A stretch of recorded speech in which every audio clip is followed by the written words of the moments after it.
दुर्योधन, ये युद्ध भूमि है, कोई रंग भूमि नहीं कि औरों के द्वंद्व का तुम आनंद उठा सको। क्यों दुर्योधन, कायरों की भांति क्यों खड़े हो? आओ और आकर मुझसे युद्ध करो।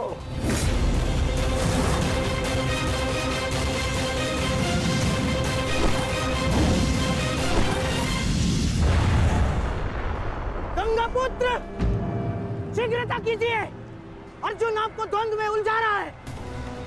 इधर भीम दुर्योधन की ओर बढ़ रहा है। महामहिम, कुछ कीजिए।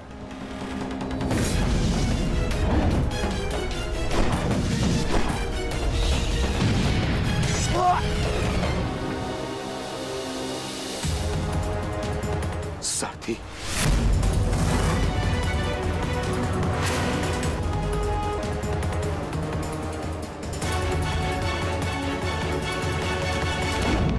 सावधान अर्जुन।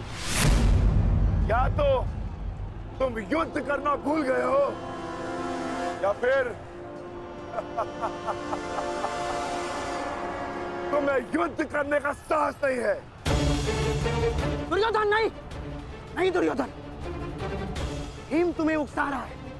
द्वंद्व में मत फंसना। उचित कहा मामाश्री। मेमनों के आखेट के लिए से आगे नहीं बढ़ते, बस होके भीम के लिए तो मेरी कलिंग की सेना ही पर्याप्त है। कलंक के वीरों, आक्रमण करो और इसको बंदी बना लो। जाओ।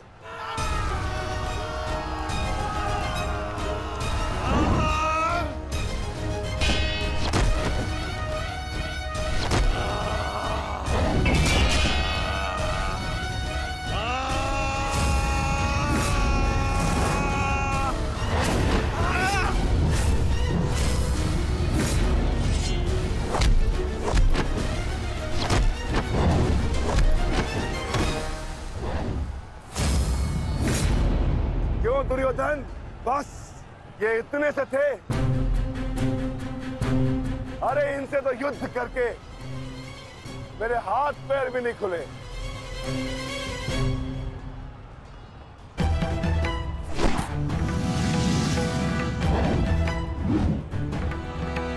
आप नियम भंग कर रहे हैं आचार्य। अब एक साथ दो पर आक्रमण नहीं कर सकते। स्मरण रहे कि युद्ध के नियम के अनुसार दो योद्धा एक योद्धा पर आक्रमण नहीं कर सकते,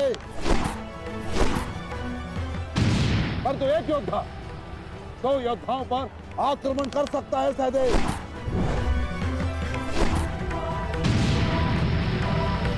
क्या करें नकुल, कुछ करना होगा। हमें गुरु दौड़ को रोककर अधिक से अधिक समय भ्राता भीम को देना होगा। युद्ध सभा में चीख चीख कर अपने पौरुष का बखान करने वाले एक नपुंसक के भांति क्यों खड़े हो? अब किसे लाओगे अपनी ढाल बनाकर? ये विकोदर भीम तुम्हारी हर ढाल को तोड़कर तुम्हारा अंत करेगा। मैं तुम्हारे प्राण लेकर रहूंगा कायर दुर्योधन।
और प्रहार करने का सामर्थ्य शेष है काकाश्री, या पराजय स्वीकार करते हैं? जय और पराजय की चुनौती बराबरी के योद्धाओं को दी जाती है बालक। प्रतीत होता है कि अभी तक तुम्हें कोई समर्थ योद्धा नहीं मिला।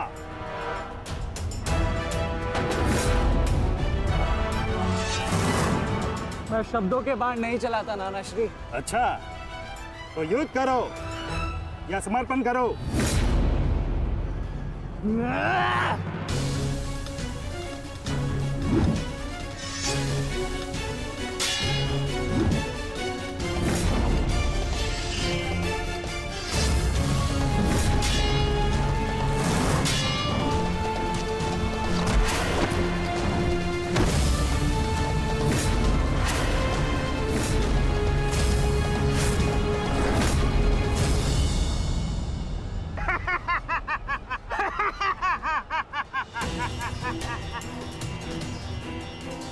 क्या हुआ, थक गए? अरे ये उस मूर्ख विराट पुत्र उत्तर की संगति का प्रभाव है। ये उसे भी यही लग रहा था कि मेरे समक्ष वो कुछ कर दिखाएगा, पर मूर्ख मृत्यु को प्राप्त हो गया। मृत्यु को चींटी की भांति इन्हीं हाथों से मसल दिया मैंने उसे। पीछे हट जाओ अभिमन्यु, अन्यथा उत्तर से कहीं पीड़ादायक मृत्यु मिलेगी। मृत्यु। तो ये समझिए कि आज उत्तर का प्रतिशोध पूर्ण होगा।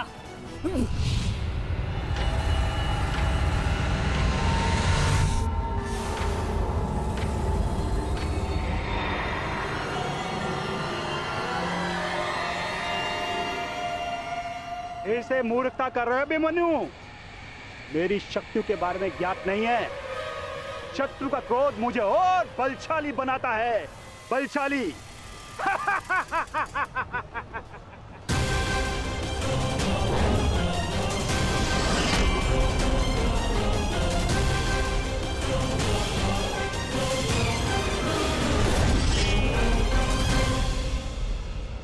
इतना ललकारने के पश्चात भी तुम रथ पर छिप कर बैठे हो दुर्योधन। मैं भी कैसा मूर्ख हूं, एक नपुंसक के वध की प्रतिज्ञा कर बैठा। आज तुमने यह सिद्ध कर दिया कि तुम एक क्षत्रिय नहीं बल्कि एक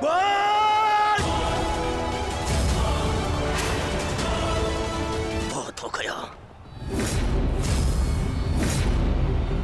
सावधान! हाँ? क्रोध से भरे कुमार भीम अब युवराज दुर्योधन की ओर बढ़ रहे हैं महाराज। मेरा दुर्योधन किसी संकट में तो नहीं ना? कहीं ऐसा तो नहीं कि भीम युद्ध के दूसरे दिन ही पांडव पक्ष को जयश्री दिलवा दे?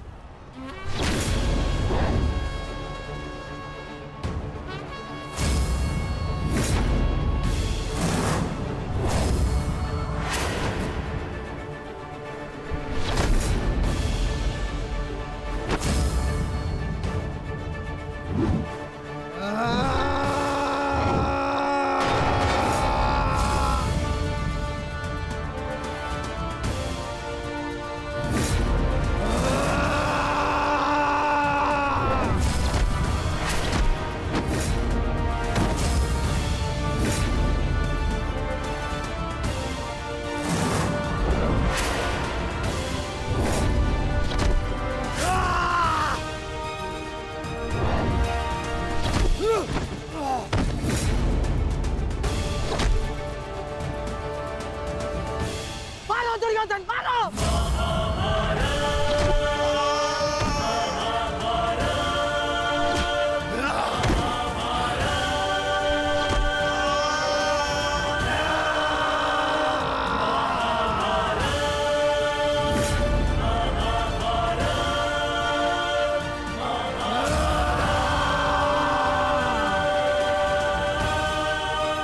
क्या हुआ गदाधारी भीम? अब दिखाओ तुम्हारा पौरुषत्व। या कहो तो हस्तिनापुर की स्त्रियों से आभूषण लाके तुम्हें पहना दूं? क्या हुआ? युद्ध बातों से नहीं, बल से जीता जाता है। यदि मैं जैसे शरीर में जरा सा भी साहस बचा है तो और प्रहार कर मुझ पर। अरे ये क्या पहचानेगा अपनी शक्ति को? इसे कैसे मैंने वस्त्र और आभूषण रहित करके उन शास्त्रों के मत्थे बिठा दिया था मैंने।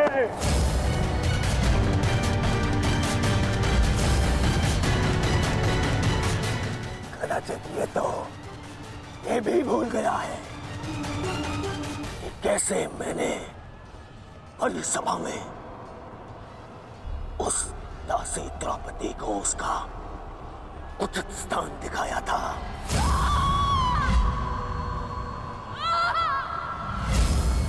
आओ दासी द्रौपदी, आकर मेरी गंगा में बैठो। आओ, वस्त्र हरण करो इस दासी का।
दुर्योधन की रक्षा कीजिए गंगा पुत्र। महामहिम, ये क्या कर रहे हैं आप? अपने वचन को पूर्ण कीजिए। आज यदि आपने भीम का वध नहीं किया तो हस्तिनापुर का युवराज घर नहीं लौटेगा। महामहिम, भीम, रुक जाओ, दूर हो जाओ दुर्योधन से, अन्यथा मुझे तुम्हारा वध करना होगा।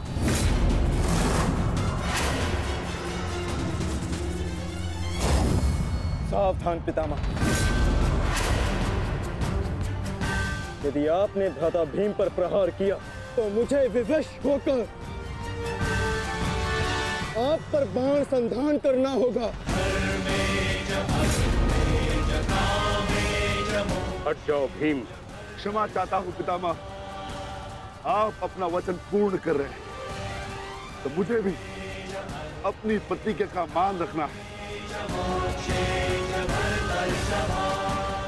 आज मैं इस दुर्योधन का वध तो करके ही रहूंगा, चाहे इसके लिए मुझे स्वयं के प्राण क्यों न गंवाने पड़े।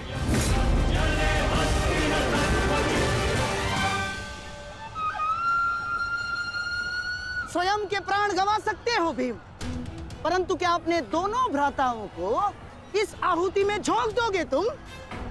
तुम्हारी इस भूल का फल नकुल और सहदेव को भुगतना होगा भीम। जरा देखो उधर।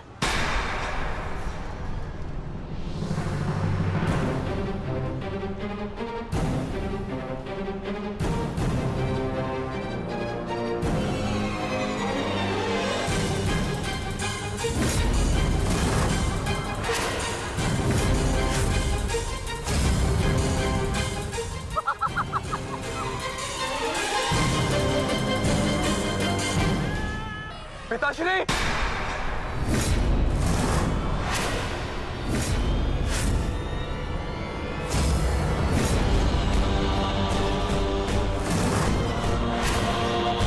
शस्त्र को नीचे करिए द्रोण। अन्यथा सदैव के लिए पुत्र से हाथ खो बैठोगे।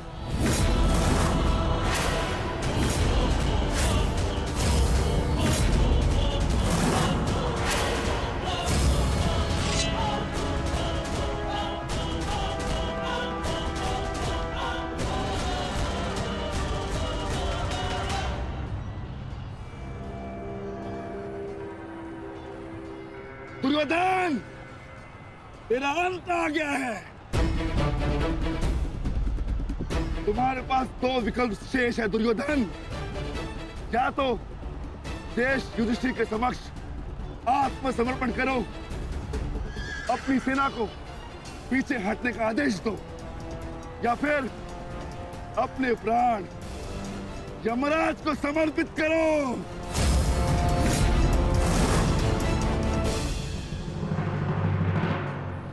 मारो भीम, मारो!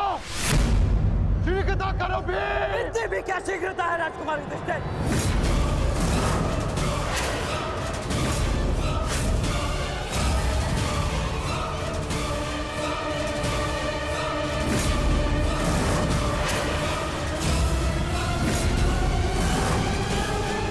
पीछे हट जाइए विकोदर भीम, अन्यथा मूल्य अपने ज्येष्ठा के प्राण देकर चुकाने होंगे।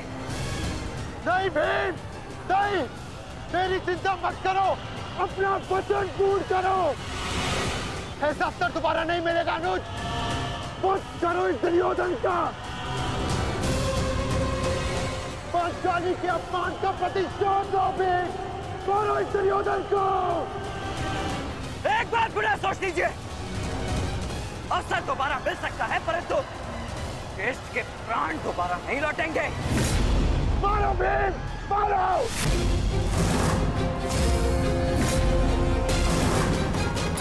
दुर्योधन!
सेवकों, जाओ जाके सबकी सहायता करो, जाओ।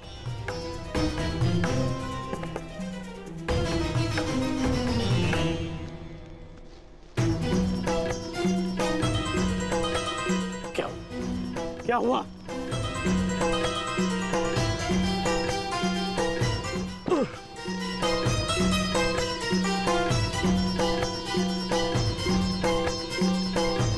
क्या हुआ मित्र? आज हम ये युद्ध हारने ही वाले थे मित्र। उस भीम ने मेरा वध कर ही दिया था, परंतु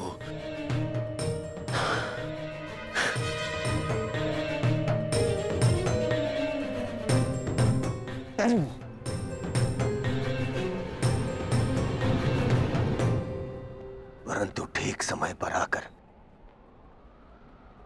वृषसेन ने पूरी परिस्थिति को ही बदल दिया।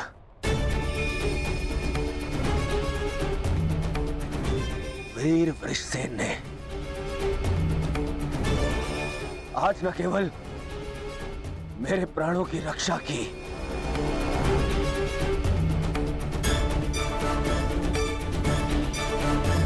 अभी तो